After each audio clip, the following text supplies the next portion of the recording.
Madam President, 52 years ago in 1962, President John Kennedy signed the Trade Expansion Act into law. At the signing, he spoke about the importance of trade to the United States and its partners abroad and how it helped secure our preeminence in the global economy. Here's what he said, quote, "We now have the means to make certain that we build our strength together and that we can maintain this preeminence," end quote. His words still ring true today. International trade is a cornerstone of our economy.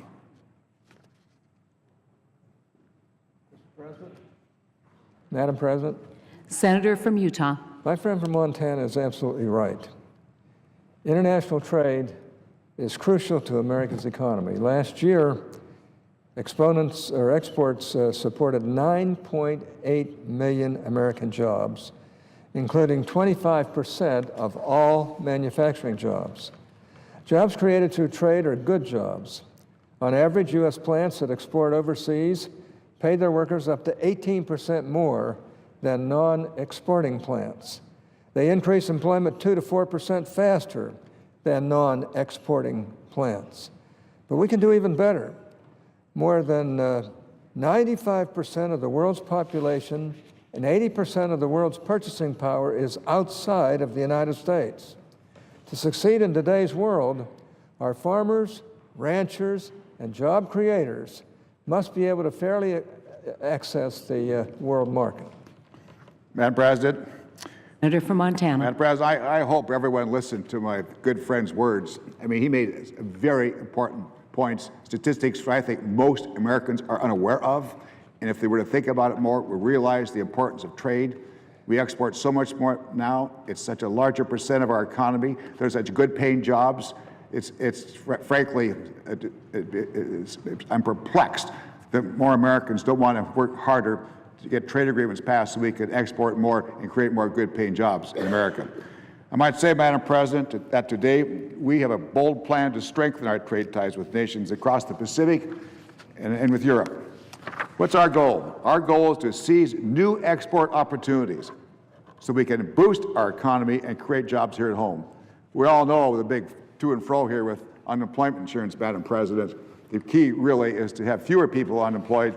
How does that happen? There's more good-paying jobs.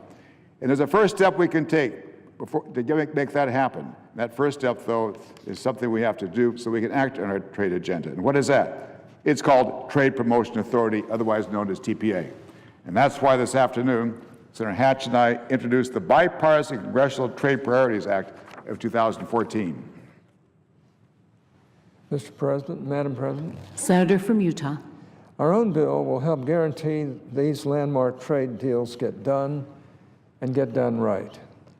First, the bill updates TPA by addressing 21st century issues. What are these issues? Non-scientific barriers to U.S. agricultural products, unfair competition from state-owned enterprises, arbitrary localization barriers which require U.S. companies to turn over their intellectual property or locate facilities in a foreign country in order to access foreign markets, and unnecessary restrictions on digital trade and data which flows across borders.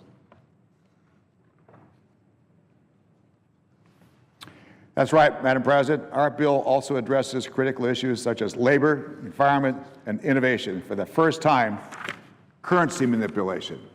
Our bill addresses it.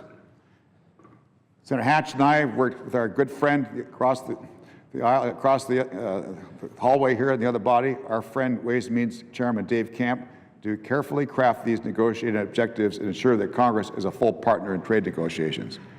Our bill helps lay out in clear terms what Congress's priorities are for trade.